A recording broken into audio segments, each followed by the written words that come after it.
له وأشهد أن محمدا عبده ورسوله اللهم صل وسلم وبارك على نبينا محمد وعلى آله وصحبه ومن تبعهم بإحسان إلى يوم الدين أما بعد إخواني في الله rahimani wa rahimakumullah. Kita lanjutkan kajian kitab Ta'dhimus Sunnah. Sudah punya fotokopian semua? Kok ada yang bawa itu? Dan insyaallah materi sudah disebarkan kan insyaallah? Ya, barakallahu fiik. Baik, kita lanjutkan kajian kitab Ta'dhimus Sunnah. Terakhir kita membahas tentang amalan yang hancur, yang runtuh. Ya ayyuhalladzina amanu la tubtilu sadaqatikum bil manni wal adha. Hai orang-orang beriman, jangan kalian hancurkan sedekah kalian, artinya pahalanya hancur, bil manni wal adha, dengan mengundat-undat atau menyakiti. Ini contoh bahwasanya amalan itu bisa hancur. Ya. Dan masih banyak contoh-contoh yang lainnya yang telah kita jelaskan pada pertemuan yang lalu. Dan intinya adalah amalan itu bisa hancur karena sebab. Dan di antara sebab yang paling utama adalah amalan yang muncul tanpa tuntunan Rasulullah sallallahu alaihi wasallam, otomatis tidak ada nilainya. Ya, otomatis tidak ada nilainya. Maka dari itu ikhwani fillah rahimani wa rahimakumullah, kita mulai pada halaman 14 dan sedikit kita mengulas kembali.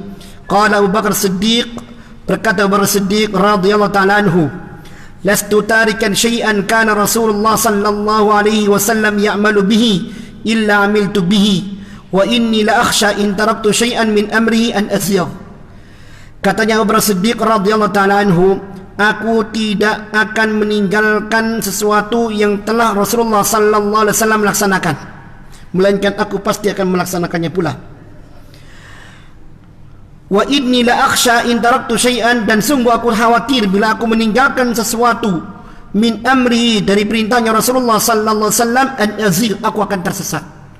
Maka dari itu Abu Bakar Siddiq, di antara perkara yang beliau jalankan dan itu diakui oleh Umar bin Khattab, sampai beliau mengatakan kalau seandainya bukan Abu Bakar Siddiq yang menjadi khalifah sepeninggal Rasulullah sallallahu alaihi wasallam, maka habis Islam itu. Tidak ada lagi Allah disembah. Masa 2 tahun pemerintahan Abu Bakar Siddiq benar-benar berkualitas. Awal kali beliau memegang tampuk pemerintahan sebagai khalifah, apa yang dilakukan? Memerangi orang-orang yang tidak mau membayar zakat. Terjadi prahara dalam negeri, terjadi huru hara.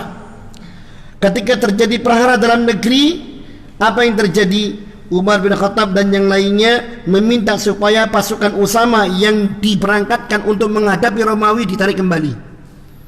Pasukan ini telah dilepas oleh Rasulullah sallallahu alaihi wasallam untuk menghadapi kekuatan Romawi, dipimpin oleh Usama bin Zaid.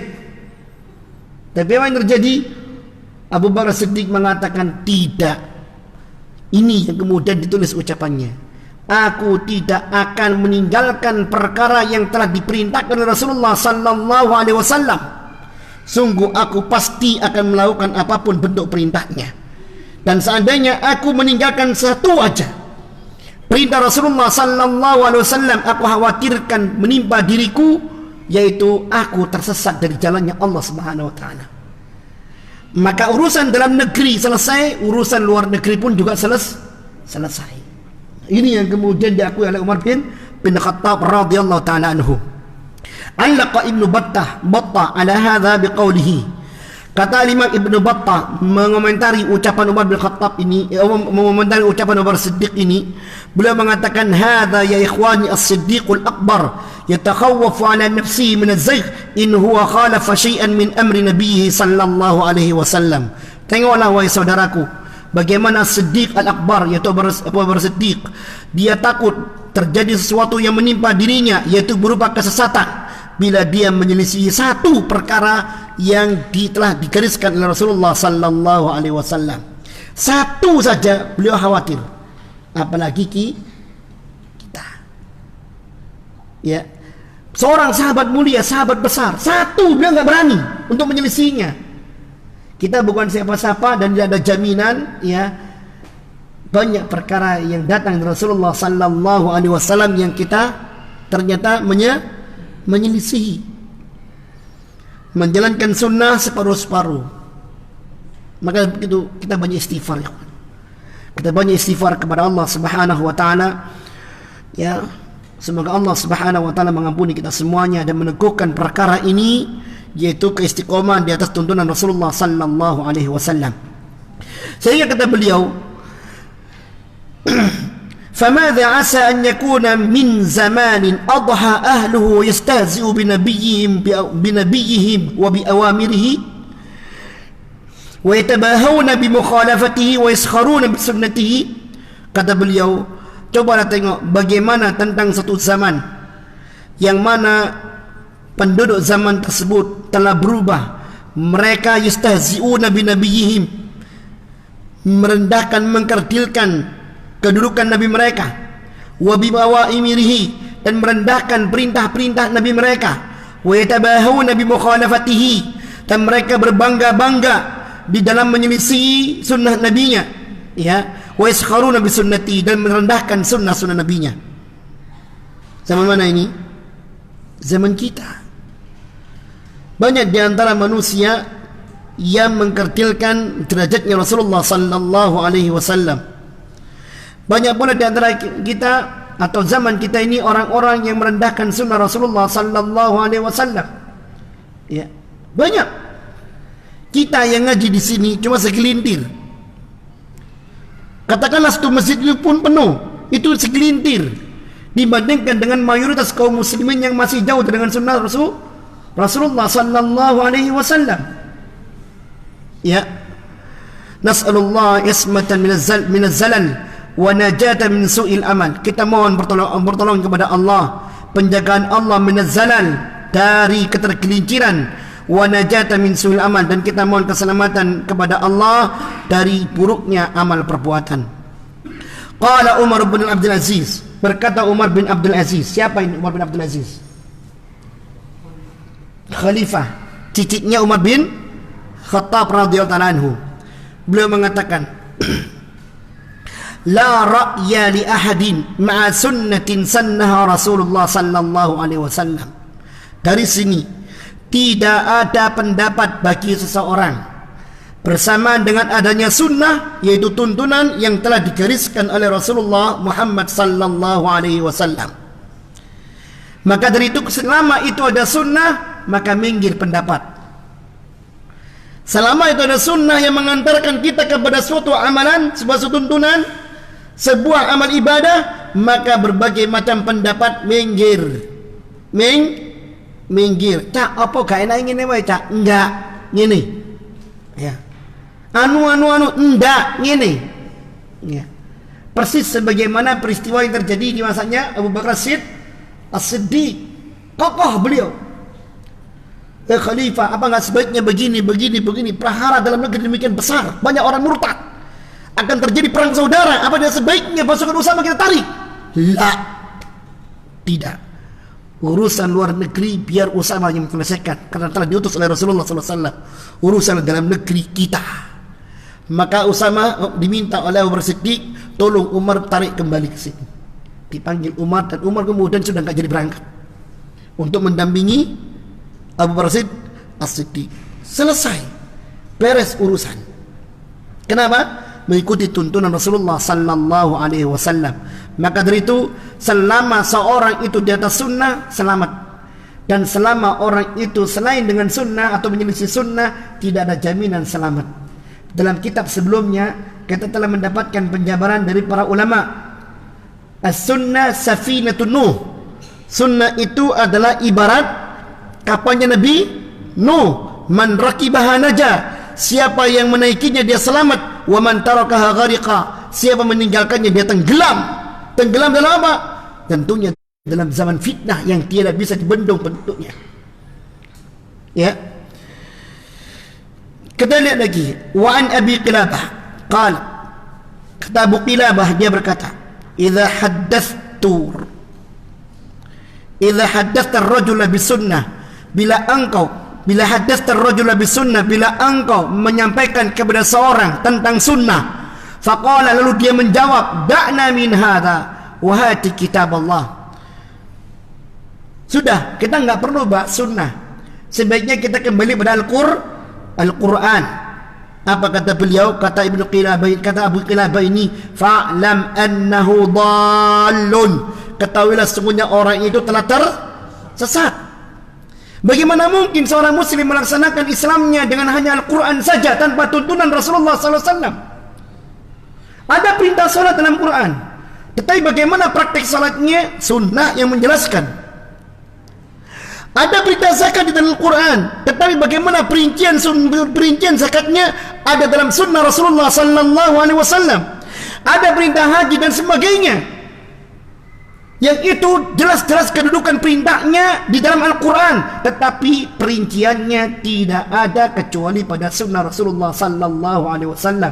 Maka bila ada orang mengatakan, sudah kita nggak perlu bahas hadis lu, kan ada yang mungkar, ada yang dhaif, ada yang maudhu, ya. Kalau ada yang hasan dan sahih, ya oke. Tapi kan juga ada yang lainnya. Sebaiknya kita dengan Al-Quran.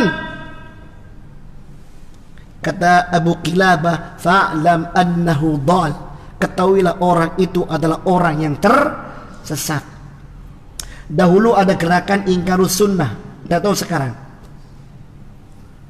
Kalau di dunia, pembahasan para ulama mengatakan Quraniyun, orang-orang yang hanya mencukupkan diri mereka dengan Al-Quran. Dan sampai sekarang masih ada.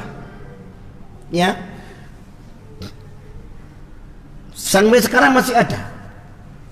Perang di YouTube, perang di medsos demikian keras tentang kelompok itu yang kemudian takzir oleh para ulama. Dan ketika mereka masih ada, berarti jaringannya ada. Dan ketika jaringannya ada, berarti di situ jaringan terstruktur dan bisa jadi masuk dalam kurikulum yang kemudian tanpa disadari orang yang belajar dengan mereka dikira ini tuntunan yang benar. Alhamdulillah Allah menyelamatkan kita. Ya, alhamdulillah Allah menyelamatkan kita.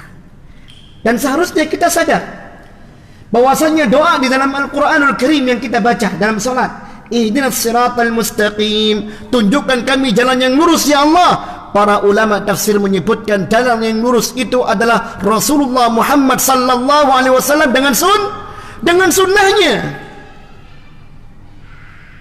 Ini yang harus kita ambil, ini yang harus kita lalui. Baik. Kemudian wa'allaqa adh-Dhahabi ala hadha biqaulihi, apa yang disebutkan oleh Abu Qilabah ditaklek lagi, dikomentari lagi, dijelaskan lagi oleh Al-Imam Adh-Dhahabi dengan ucapan beliau, wa idza ra'aital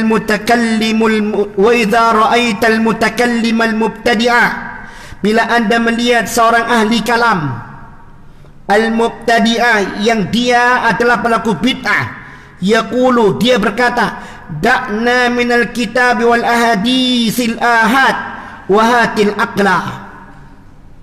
Kalau seandainya anda melihat seorang ahli kalam itu berarti orang yang aklani, apa-apa dengan akal, ya, apa-apa dengan akal.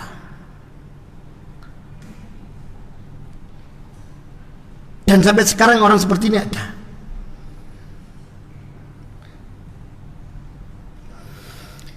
Kata beliau, kalau anda melihat seorang ahli kalam al-mubtadi' yaqul da'na minal kitab wal ahadisil ahad, tinggalkan kita dari Al-Quran dan dari hadis ahad, artinya sudah kita nggak perlu itu semuanya. Buat apa? Wahatil akal, sebaiknya kita kembali kepada akal. Apa kata Al-Imam Adh-Dhahabi? Fa'lam annahu Abu Jahlin, ketahuilah orang itu sebenarnya adalah Abu Jahal. Mirip dengan Abu Jahal, pola tingkah lakunya sama dengan Abu Jahal. Perangannya menolak Al-Quran, perangannya menolak hadis Rasulullah sallallahu alaihi wasallam. Kenapa Muhammad sendirian kalau emang Nabi? Kenapa enggak dengan yang lainnya? Ya, sebaiknya kita gunakan akal. Abu Jahal itu dikatakan Abu Jahal, itu yang ngasih julukan adalah Rasulullah. Nama aslinya Abul Hakam. Penjulukan dia mendapatkan julukan Abul Hakam itu menjulukinya dalam masyarakat Quraisy.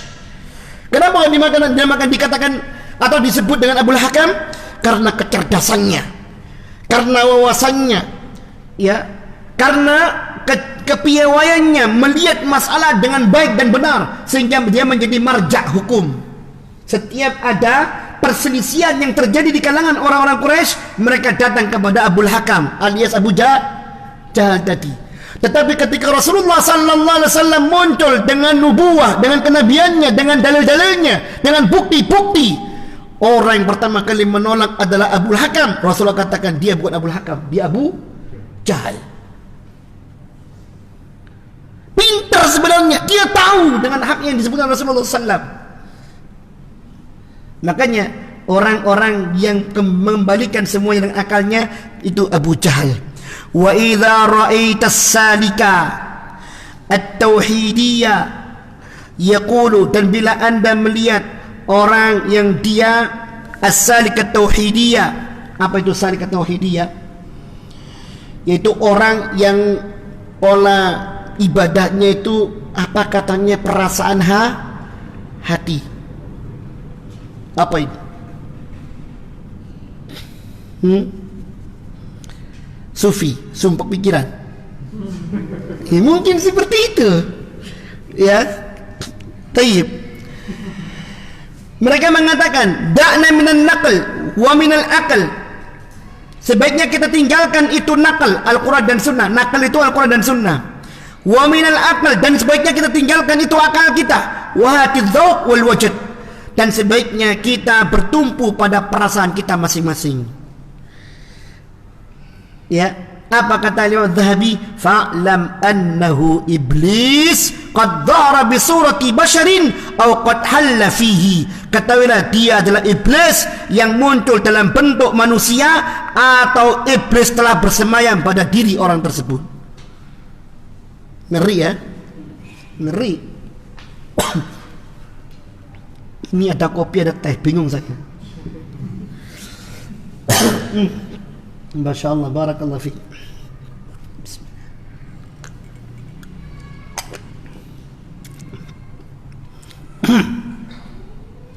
Ada nggak seperti itu? Ada. Kalau kita lihat amalan seorang yang menyelisih sunnah, kita tanya pada mereka, kok begitu mas amalannya? Yang penting kan hati saya ikhlas, dan saya merasakan nikmat dengan ibadah ini. Baik. Ada nggak seperti itu? Ada. Banyak. Anda cari di YouTube banyak. Sampai tripping dia. Ya. Anda cari di YouTube banyak sampai tripping. Tahu tripping? Pernah tripping? Na'udzubillahi min dzalik. Fa in jannabta minhu fahrub, fa in jabunta minhu fahrub, wa illa fasrahu wabruk ala sadrihi waqra alaihi ayatul kursi wahniqhu. Kata beliau lagi, dan bila dia mendekat kepadamu, larilah engkau, atau kalau tidak maka peting dia. Tahu peting? Pegang dibanting. Tahu dipeting? Ya dipeting. Ya apa ya dipeting kan? Saya nggak ngerti menjelaskannya dalam bahasa Indonesia. Ya bahasa Jawaan lah. Dipeting, tahu dipeting? Cekel kepalanya, gulunya, krek. Ya, dikunci sudah wis. Ya, peting. Wabruk ala sadrihi. Tindilah dadanya. Tindilah dadanya. Bisa dengan dengkul, ya. Ini omongannya ulama, ini bukan saya loh ya. Kalau mau praktekkan lihat dulu. Ya. Waqra alaihi ayat al-kursi, bacakan padanya ayat kursi, wahniqhu, cekik dia. Ustaz, prakteknya gimana? Yombo. Inti dari pesan ini semuanya ikhwan, apa itu? Lihat betapa banyaknya orang-orang yang merendahkan sunnah dengan pola masing-masingnya. Ada yang merendahkan sunnah dengan gaya akalnya, ada yang merendahkan sunnah dengan perasaan hatinya, ada yang merendahkan sunnah dengan apa? Ya, dengan kitabullah. Ya, wes gak perlu sunnah, yang penting Al-Quran. Semua ini adalah amalan sesat yang harus kita waspadai. Na'udzubillah. Wa qala Syafi'i, berkata Imam Syafi'i rahimahullah ta'ala, akhbarani Abu Hanifah bin Sammak bin Fadl Asy-Syihabi qala, telah bercerita kepadaku Abu Hanifah bin Sammak bin Fadl Asy-Syihabi, dia berkata, haddatsani ibnu Abi Dhi'b anil Muqri an Abi Shuraih al-Ka'bi anna an-nabi sallallahu alaihi wasallam qala amal fath. Intinya bahwasanya Rasulullah sallallahu alaihi wasallam telah bersabda pada hari ketika penaklukan kota Mekah, man qutila lahu qatilun fahuwa yukhayyiru an-nadharain, in ahabba akhadha al-aqla wa in ahabba falahu qudun. Apa maksudnya ini? In qutilahu qatil fahuwa yukhayyar an-nadharain. Bila ada orang yang terbunuh, maka baginya ada dua pilihan. In ahabba akhadha al-aqla wa in ahabba falahu qudun. Ini dulu pernah saya jelaskan di mana ya? Tidak, ya jelas di masjid, tak mungkin di masjid.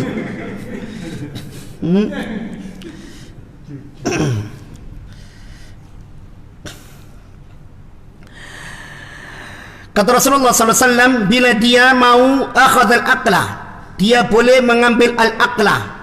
Wa in ahabba, atau dia mengambil pilihan yang lain, yaitu falahu qudun, dia mendapatkan qud. Apa itu aqla, apa itu qud? Ini permasalahannya. Qala Abu Hanifah, berkata Abu Hanifah, faqultu li Abi Dhi'b, aku berkata pada Abu Dhi'b, atakhudhu bihadha ya Abul Harith, apakah anda mengambil pendapat ini ya Abul Harith?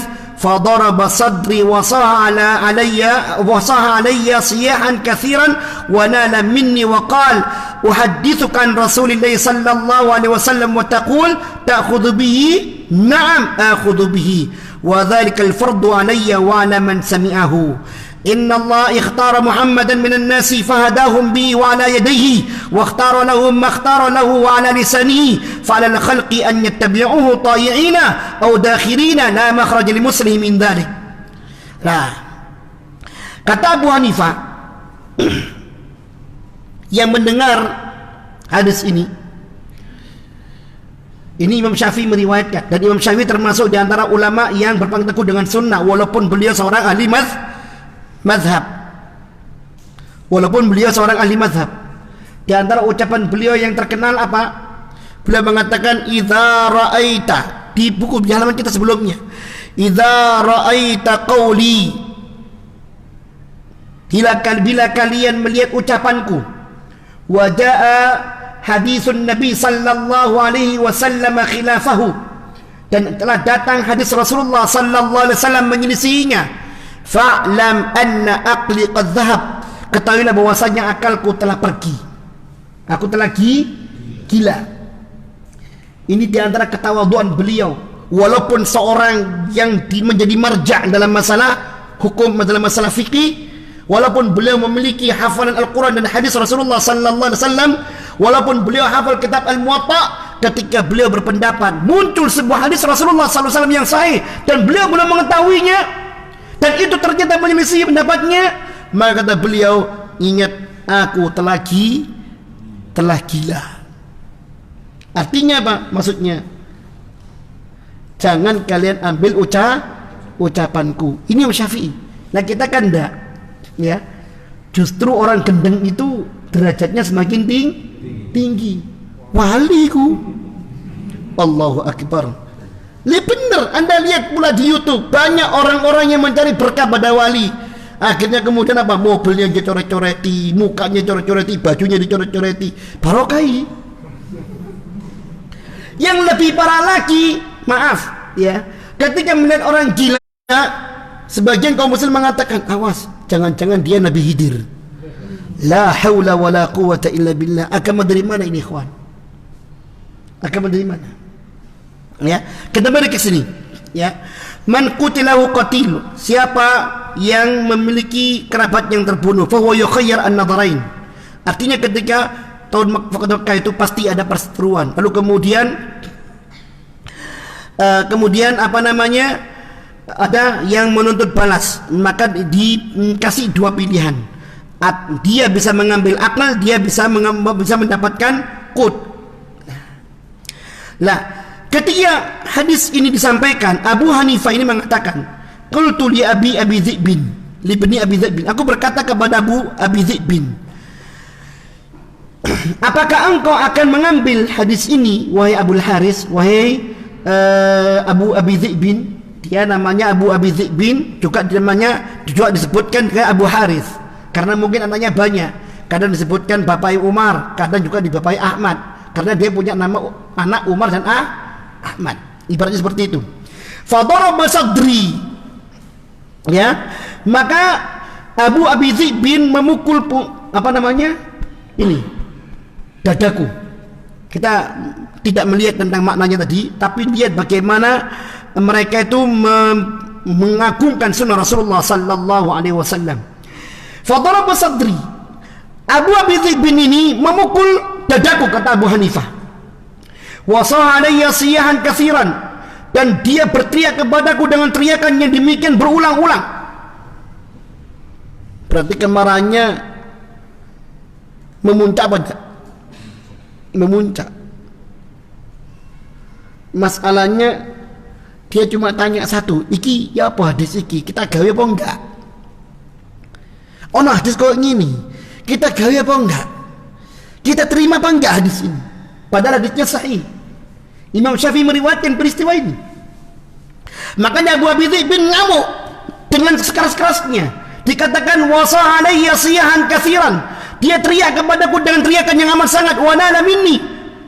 Ya, dan dia megangku. Enggak, wah apa jadi? Apa gini? Ya. Apa ya? Ya, mencengkeweng terserah. Ya, mencengkeweng, bukan bahasa Indonesia. Wa qala uhadditsukan Rasulullah sallallahu alaihi wasallam wa taqul, aku sampaikan kepadamu hadis Rasulullah sallallahu alaihi wasallam. Wa taqul, dan engkau katakan ta'khudhu bihi, apa engkau pakai hadis ini? Naam, iya, akan saya gunakan hadis ini. Ketahui engkau, aku akan gunakan hadis ini. Akhudhu bihi, aku akan pakai hadis ini. Wa dzalikal fardu alayya, dan itu adalah kewajiban untukku, bagiku, untuk melaksanakan hadis ini. Wa ala man sami'ahu, dan kewajiban bagi siapa yang mendengarkan hadis itu untuk memakainya. Inna Allah ta'ala Muhammadan minan nas, sungguh Allah telah memilih Muhammad di kalangan di antara manusia semuanya. Fahadahum bi wa ala yadihi, maka Allah memberikan petunjuk kepadanya. Wa ikhtara lahum man ikhtara lahu ala wa ala lisanihi, dan Allah memilih untuk Rasulullah SAW orang-orang pilihan dengan lisannya, dengan petunjuknya. Fa'alal khalqi, maka wajib bagi setiap orang yang mendengarnya an yattabi'uhu, untuk mengikutinya, ta'i'in, dengan taat, atau dakhirin, atau dengan tunduk. La makhraja li muslimin dzalik, tidak ada jalan keluar bagi seorang muslim untuk lolos dari hadis Rasulullah. Tidak ada. Ya, lihat gayanya beliau Ibnu Abi Dhi'bin ini, dengan sikap yang demikian tegas, keras. Nek mungkin di zaman kita uangku seneng geger ya, mungkin begitu orang akan menilai. Ojo gegeran tok bocah. Ya, padahal perkaranya perkara yang besar. Ini bukan masalah pribadi, tetapi masalah keselamatan umat. Antum lihat bagaimana ulama itu mereka bersikuku dan bertindak keras kepada orang-orang yang masih bimbang dengan sunnah Rasulullah SAW, agar mereka tidak bimbang terhadap sunnah Rasulullah SAW. Ya, qala wa ma sakata hatta tamannaitu an yaskut, katanya Abu Hanifah, ya, yang menceritakan kisah yang terjadi padanya dari Abu Abi Dhi'bin ini, dia tidak berhenti, dan sungguh aku berkeinginan wis cukup mendeko. Ojo diulang-ulang, mendeko. Tapi Abu Abi bin terus mengingatkan Abu Hanifah agar betul-betul memegang hadis Rasulullah sallallahu alaihi wasallam tersebut. Qala Syafi'i, kata Imam Syafi'i lagi, ajma'al muslimuna ala anna man istabada lahu sunnatu Rasulillah sallallahu alaihi wasallam lam yahillu lahu an yada'aha liqauli ahadin. Kata Rasulullah sallallahu alaihi wasallam, barang siapa yang telah jelas baginya sunnah Rasulullah sallallahu alaihi wasallam, lam yahilla lahu, maka tidak halal baginya an yada'aha, untuk meninggalkan sunnah tersebut, meninggalkan hadis tersebut, liqauli ahadin, lantaran mengikuti ucapan seseorang. Enggak boleh. Selama hadis itu sahih, maka selama itu harus diikuti. Tidak boleh dia berpaling kepada ucapan seorang. Dan sudah kita jelaskan bagaimana sikap yang terjadi, yang dimunculkan oleh Umar bin Khattab gara-gara ada seorang di kalangan kaum muslimin yang berseteru dengan salah seorang saudaranya. Ini dijelaskan dalam kitab Tauhid. Anda kalau baca kitab Tauhid, ya, akan ketemu dengan kisah ini. Dua orang berseteru. Maka yang orang pertama mengajak, oke, kalau gitu kita ke Rasulullah aja, ya, agar masalah ini diselesaikan. Temannya enggak mau, enggak, jangan ke Rasulullah, sebaiknya kita kepada Fulan bin Fulan. Ternyata Fulan bin Fulan itu adalah tokoh Yahudi, ya. Kenapa kok dia kepingin kepada tokoh Yahudi? Karena tokoh Yahudi ini mau menerima riswah. Apa itu riswah? Sogoan. Wani piro cak? Nah, itu wani. Ya. Gak setuju yang pertama ini. Akhirnya kemudian mudun derajat, tidak ke Rasulullah, tidak ke orang Yahudi itu. Mereka sepakat kalau gitu ayo ke Umar bin Khattab. Ya wis, ke Umar.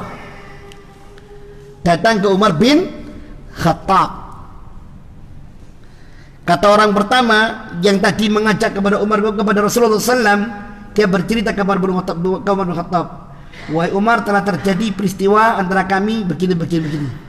Yang itu telah menyebabkan perselisihan kami yang sangat keras. Saya mengajak dia kepada Rasulullah SAW, tapi dia enggak mau. Dia meminta saya untuk datang kepada Fulan bin Fulan, seorang tokoh Yahudi. Saya enggak mau. Akhirnya setelah panjang lebar, akhirnya kami sepakat datang kepadamu. Bagaimana pendapatmu tentang perkara yang ada pada kami ini? Umar sudah mukanya sudah beda kepada orang kedua. Hal sahha ma yaqulu sahibuk? Bener enggak omongin koncomu? Kata orang yang kedua yang ingin kepada orang Yahudi tadi, bener apa yang dia omongkannya. Ya, belum diputuskan, Umar langsung menguruskan pedangnya, dipenggal lehernya orang ini. Kedal, mati. Ini ulo marani gepuk, ya sigi. Ya, kenapa? Ya gimana ada iman pada hatinya kalau dia lebih mengunggulkan ucapan seorang daripada ucapan Rasulullah SAW. Ini bukan orang Muslim, ini orang munafik. Makanya Rasulullah SAW nggak menghukum Umar atas peristiwa itu. Ya, ini dibahas dalam kitab Tauhid. Dibahas nggak kitab Tauhid di sini? Ada. Alhamdulillah. Maka dari Imam Syafi'i, ajma'al muslimun, para ulama telah sepakat, anna man istabana lahu sunnatu Rasulillah sallallahu alaihi wasallam, barang siapa yang telah jelas baginya sunnah Rasulullah sallallahu alaihi wasallam, maka dia tidak halal baginya untuk meninggalkannya karena mengikuti ucapan seorang. Enggak boleh. Harus tinggalkan ucapan seorang ini dan kembali kepada ucapan Rasulullah Muhammad sallallahu alaihi wasallam. Ya. Tidak peduli siapapun orangnya, doktor, profesor dan yang lainnya, atau mursyid sekalipun. Banyak di antara kaum muslimin meninggalkan ucapan Rasulullah dan memakai ucapan mursyid. Siapa itu mursyid? Tahu mursyid? Yaitu guru yang orang yang mengikutinya beribadah kepada Allah dengan arahannya. Dan biasanya ada pada tarekat-tarekat tertentu. Ya. Qala Al-Hamidi, berkata Imam Al-Hamidi, rawa Syafi'i yawman hadithan faqultu atakhudhu bihi. Kata Imam Al-Hamidi, bahwasanya Imam Syafi'i pada suatu hari meriwayatkan sebuah hadis. Lalu katakan, "Atakhudhu bihi wa imam?" Maksudnya, wahai Imam Syafi'i, apakah anda akan mengambil hadis ini? Faqala, kata Imam Syafi'i, "Ra'aitani kharajtu min kasnisatin aw ala zanarin hatta idza sami'ta an Rasulullah sallallahu alaihi wasallam hadisan la aqulu bihi." Ya. Engkau melihatku, aku keluar dari gereja atau keluar dari zinar, kemudian engkau mendengar dari Rasulullah sallallahu alaihi wasallam hadis la aqulu bihi, lalu kemudian aku enggak mengatakannya. Maksudnya apa? Selama itu adalah hadis, maka pantang bagiku untuk tidak mengatakannya. Selama itu hadis, wajib bagiku untuk mengatakan atau berkata dengannya, berfatwa dengannya. Ini Imam Syafi'i. Entah aku keluar dari manapun, selama itu hadis Rasulullah sallallahu alaihi wasallam yang sampai kepada kita dan itu sahih, wajib kita untuk mengatakannya, menyampaikannya kepada yang lainnya. Wa su'ila Syafi'i an mas'alatin faqal, dan demikian pula Imam Syafi'i ditanya tentang suatu perkara, dia mengatakan, ruwiya fiha kadza wa kadza anin nabi sallallahu alaihi wasallam. Kata Imam Syafi'i, telah diriwayatkan tentang masalah ini dari Rasulullah sallallahu alaihi wasallam begini dan begitu. Faqala sa'il, maka orang bertanya berkata, "Ya Aba Abdullah, taqulu bihi?" Wahai Abu Abdullah, maksudnya wahai Imam Syafi'i, apakah anda berkata atau berfatwa dengannya? Farta'ad Syafi'i wa antaqada, maka Imam Syafi'i pun terkejut dan murka dia, ya. Bangkit gini. Gini. Ya. Gini, tahu? Kayak gak usah tak bahasa no ya. Nah, ya gimana kalimatnya irtada wan taqada? Ini gimana ya? Gila. Nah, sudah kelihatan toh? Wis jelas. Wa qala ya hadza ayu ardin tuqilluni, hey anda, hey bung. Nah, ya hadza itu, hey bung. Bukan hey bro, bukan ya. Hey bung, ya. Ayu ardin tuqilluni, bumi mana yang akan aku pijak? Wa ayu samain tudilluni, langit mana yang akan aku jadikan tempat naungan? Idza rawaitu an Rasulillah sallallahu alaihi wasallam hadisan falam aqul bihi, bila aku meriwayatkan dari Rasulullah sallallahu alaihi wasallam sebuah hadis lalu aku tidak mengatakan, tidak berpendapat dengan hadis tersebut. Apa maksudnya bumi mana yang akan aku pijak? Apa maksudnya langit mana yang akan aku jadikan naungan? Apa maksudnya? Aku mau lari kemana? Di mana tempat yang aku bisa selamat dari murka Allah? Bila telah datang hadis Rasulullah dan aku mendengarnya, lalu aku tidak mengatakan dengannya, apa kata beliau selanjutnya? Nam alayya sam'u wa ta'ah. Ya, aku akan mengatakan dengan hadis ini, wajib bagiku untuk dengar dan taat terhadap hadis ini. Coba bayangkan betapa agungnya hadis itu dalam hati mereka, dan ini harus kita tanam dalam jiwa kita semuanya. Jangan kemudian alah hadis saya cak ya. Ya kita jawab aja, alah mas raimu. Ini gampang toh, kita repot ya. Ya maaf loh, kadang-kadang perlu digitukan orang-orang itu. Dia nggak paham siapa dia supaya Rasulullah SAW, siapa dia dibandingkan dengan Rasulullah SAW.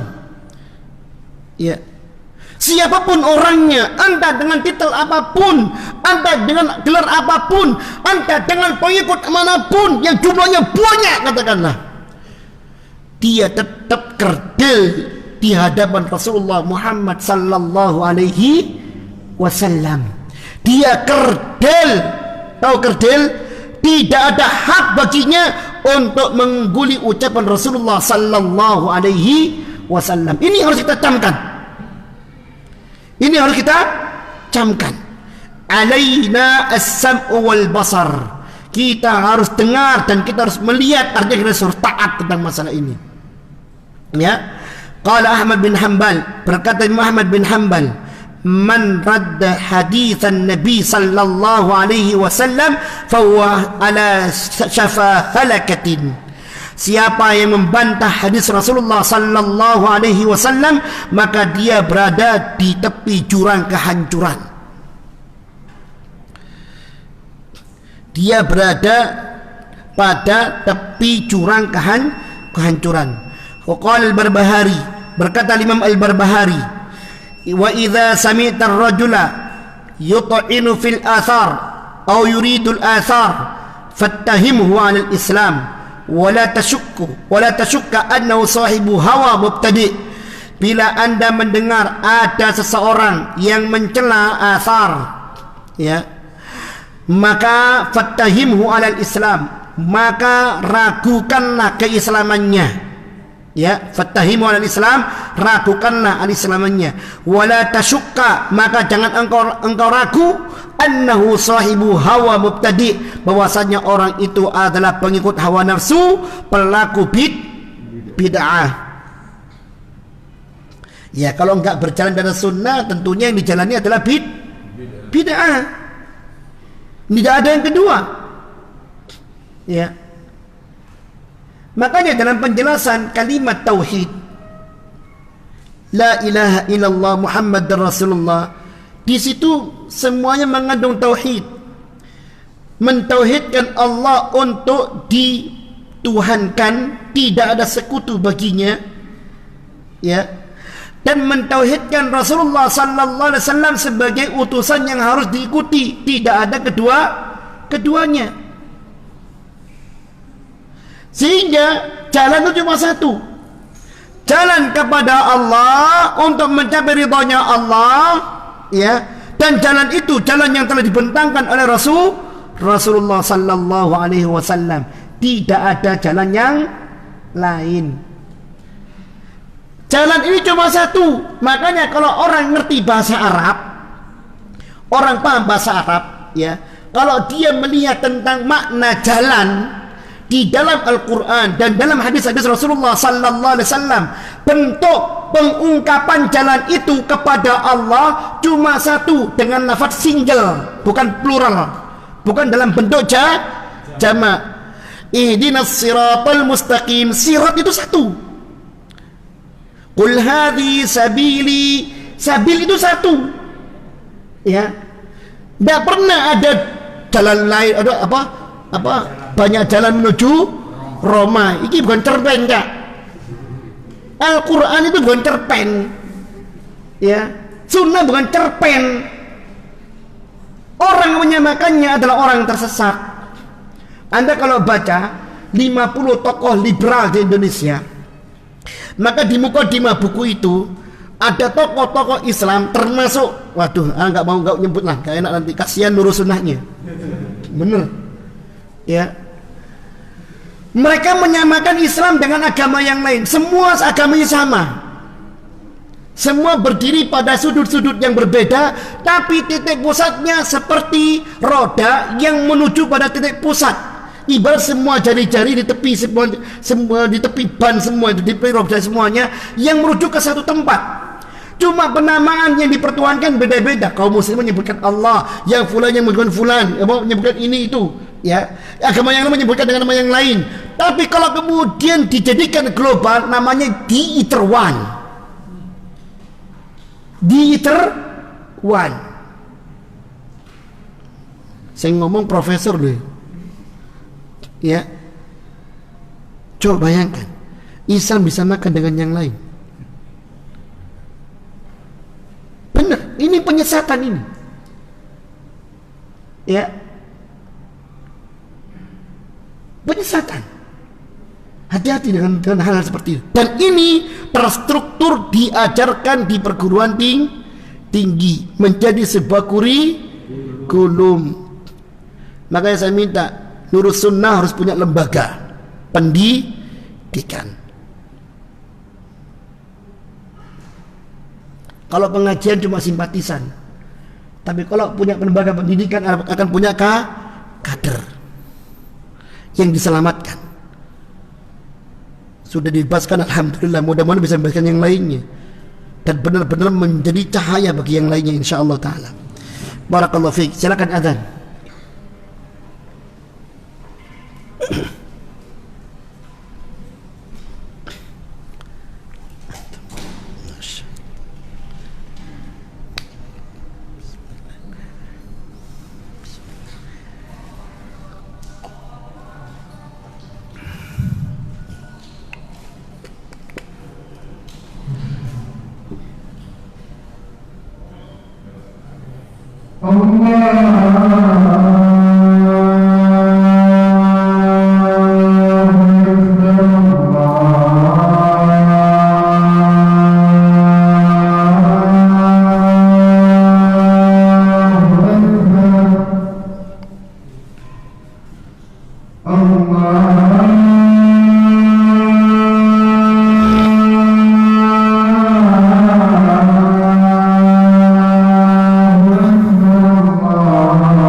Kita lanjut.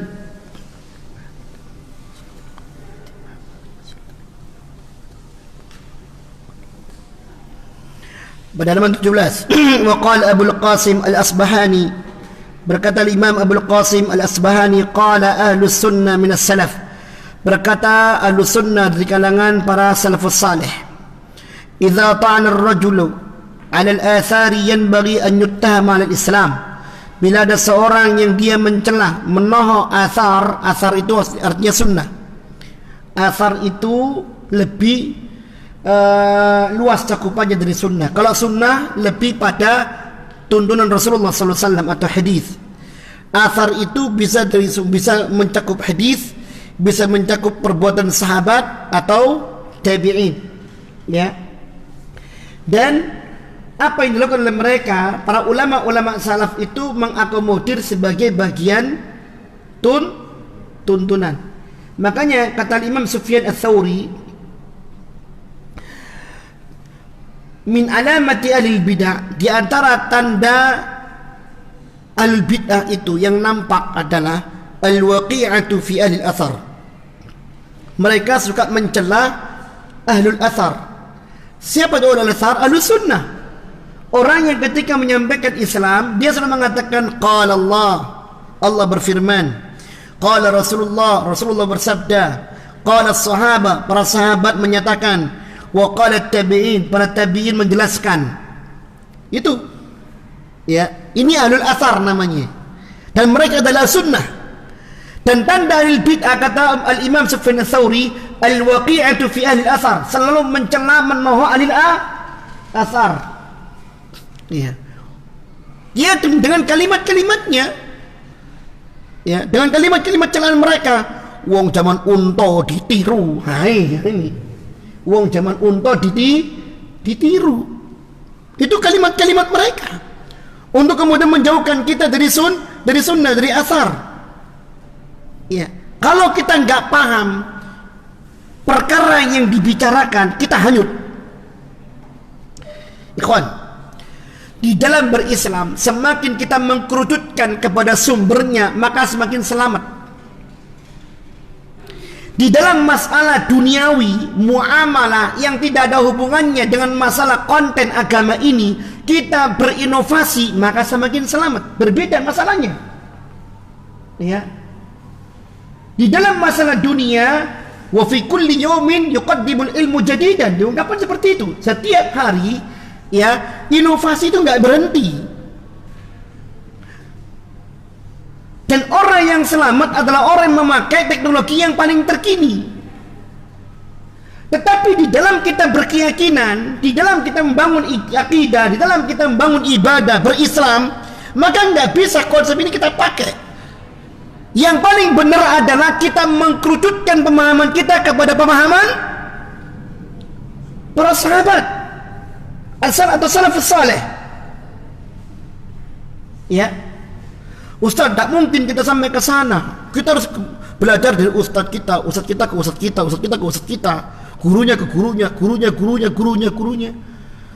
Pertanyaan kita, apakah tidak terjadi pembiasan? Kalau kita kemudian gak melihat hadis, wes apa jadi guru kita ini? Ya. Sebuah ilustrasi sangat luar biasa. Zaman Rasulullah sallallahu alaihi wasallam diutus, apakah Rasulullah menemui umat yang baru yang belum mengenal Allah? Saya mau tanya. Apa ketika Rasulullah diutus di masyarakat jahiliyah, di masyarakat Mekah, Rasulullah mendapati umat yang baru atau umat yang telah mengenal Allah?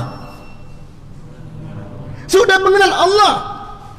Artinya mereka adalah masyarakat yang juga mendapatkan bimbingan dari para pendahulu-pendahulunya. Di antara mereka ada yang memakai kitabnya Nabi Isa, ya. Bahkan di antara kita ada yang terus mewarisi sebagian ajarannya Nabi Ibrahim. Haji, umrah itu tuntunan Nabi Ibrahim. Mereka mengagungkan Allah tapi mengalami penyimpangan. Itu artinya ketika Nabi sudah tidak ada, kemudian diganti dengan ulama-ulama di zaman-zaman tersebut, maka tidak ada jaminan keselamatan. Buktinya ketika Nabi Isa jaraknya 500 tahun dengan Rasulullah sallallahu alaihi wasallam. Jaraknya 500 tahun dengan Rasulullah sallallahu alaihi wasallam. generasi-generasi yang mewarisi ajarannya Nabi Isa tidak bisa menjaga kelestarian agama Nabi Isa, sehingga Allah menurunkan Rasulullah Muhammad sallallahu alaihi wasallam. Apalagi dengan zaman kita sekarang ini 1500 tahun. Lewat sekarang ini loh, kalau kita belajar sejarah perjuangan bangsa Indonesia, sudah 100 tahun? Belum. Berapa tahun? 75 tahun. Baru 3/4 abad. Sudah simpang siur. Sejarah ini sudah banyak pengaburan, apalagi tentang agama ini. Na'udzubillah min dzalik. Maka selama undang-undangnya lengkap, terjaga, kemudian penjelasan ulamanya lengkap, selama itu pula tidak ada jalan yang lain bagi kita kecuali harus mengikutinya. Ini karunia Allah kepada kita. Ya, ini karunia Allah kepada kita. Maka dari itu kata para ulama, idza ta'ana ar-rajulu 'alal athar, bila ada orang yang mencela asar, yang bagi an yutama al-Islam, wajib diragukan Islamnya. Iki buku didik wong Islam iki. Didik wong Islam iki. Begitu. Nah, kalau sudah seperti itu, jangan belajar di sana. Qala Muhammad bin Yahya Az-Zahabi, sami'tu Yahya bin Yahya, yakni Abu Zakaria At-Tamimi An-Naisaburi, ya, yaitu Imam Abu Yahya At-Tamimi An-Naisaburi, seorang ulama di negeri Naisabur, negerinya Imam Muslim. Ya, yaqulu Yahya bin Yahya Muslim, yaqulu adz-dzubbu 'anis sunnati afdalu min al-jihad fi sabilillah. Membela sunnah Rasulullah sallallahu alaihi wasallam itu lebih mulia, lebih utama, lebih afdal daripada jihad di jalan Allah. Membela sunnah itu wujudnya gimana? Ya kayak gini, majelis ilmu, kemudian dipelajari di rumah, ya, kemudian diamalkan dalam kehidupan sehari-hari. Ini namanya az-zubbu anis sunnah. Membela sunnah ini lebih utama daripada jihad di jalan Allah Subhanahu wa ta'ala. Perang di jalan Allah Subhanahu wa ta'ala dibandingkan dengan membela sunnah Rasulullah SAW di zaman beliau lebih mulia menjaga sunnah daripada perang di jalan Allah Subhanahu wa ta'ala. Tentu ada alasannya. Apalagi zaman kita sekarang ini bukan zaman perang. Ngapain perang? Ya. Qala Muhammad, qultu li Yahya, aku berkata kepada Imam Yahya, ar-rajulu yunfiqu malahu wa yat'ab nafsahu wa yujahid, fa hadha afdal minhu. Qala na'am bi katsir. Kata beliau, Imam Yahya lagi ketika ketika ada seorang bertanya kepadanya, ya Imam, seorang yang mendermakan hartanya, dia capek, artinya dia betul-betul menjadikan dirinya berpeluh-peluh, kemudian berjihad, ya, kemudian dia berjihad, fa hadza afdal minhu. Qala na'am bi katsir. Iya, tentu lebih baik lagi, sangat lebih baik. Maksudnya apa? Dia membela sunnah dengan itu semuanya. Qala Abu Ubaid Al-Qasim bin Salam, al-muttabi' li sunnati kal qabidi 'ala al-jamr. Seorang yang berpegang teguh dengan sunnah itu seperti seorang yang memegang bara api. Wa huwal yaum indi afdal min ad-darbi bisayfi sabilillah. Dan itu di hari ini menurutku lebih utama, lebih mulia daripada berperang di jalan Allah Subhanahu wa ta'ala. Wa qala al-Hamidi, dan berkata Imam Hamidi, wallahi la an aghzuwa haula'i alladhina yurudduna hadis Rasul sallallahu alaihi wasallam ahabbu ilayya min an aghzuwa iddatahu min al-atraq. Sungguh aku merangi orang-orang yang membantah hadis Rasulullah sallallahu alaihi wasallam itu lebih aku cintai daripada aku merangi orang-orang Turki. Saat itu dari perang antara kaum muslim dengan Turki. Kata beliau, saat aku memerangi orang-orang yang menolak sunnah Rasulullah SAW itu lebih aku cintai daripada aku merangi orang-orang Turki. Orang Turki perangi selesai, masalah selesai. Tetapi ketika unsur agama ini diperangi dari dalam, tidak ada yang belanya, hancur. Apa artinya kemenangan kalau ternyata agamanya telah berubah? Apa artinya kejayaan kalau ternyata undang-undangnya telah digantikan? Itu para jemaah. Dari sini, kalau saya boleh memberikan sebuah ulasan, ya, sebuah lembaga. Camkan ini di antara dalilnya. Sebuah lembaga, antara lembaga dakwah, lembaga sosial, terlebih lembaga pendidikan. Ini untuk antum semuanya ini, ya. Ketika mereka memiliki visi untuk ditegakkan dengan misi yang dijalankan, lalu mereka mendapatkan perkembangan yang demikian pesat, tetapi dengan taruhan visi misinya digadaikan, ini bukan kemajuan, tapi justru ini adalah kehancuran. Anda telah menukar identitas idealisme Anda dengan dunia yang tidak ada arahnya. Camkan itu. Sebuah lembaga, andai kata dia maju, wah masya Allah gedungnya bertingkat dan yang lainnya, fasal lengkap. Tapi identitas visi misinya habis, dia adalah lembaga yang gagal. Saat dalilnya apa? Yaiki. Paham? Ucapan Imam Al-Hamidi ini. Andai kata aku, ya, memerangi orang-orang yang mencela sunnah Rasulullah SAW itu, ya, dibandingkan dengan aku memerangi orang Turki, lebih aku sukai memerangi orang-orang yang memerangi sunnah. Kenapa? Ini agama itu sendiri, visinya biar gak berubah, misinya biar gak berubah. Kalau gara-gara mereka kemudian dibiarkan kita menang jaya melawan orang Turki, buat apa kalau agamanya udah rusak? Subhanallah. Tayyib, barakallahu fikum. Ada pertanyaan? Cukup? Subhanakallahumma wa bihamdika asyhadu an la ilaha illa anta astaghfiruka wa atubu ilaik. Wa sallallahu nabiyana Muhammadin wa ala alihi wasallam. Wassalamualaikum warahmatullahi wabarakatuh.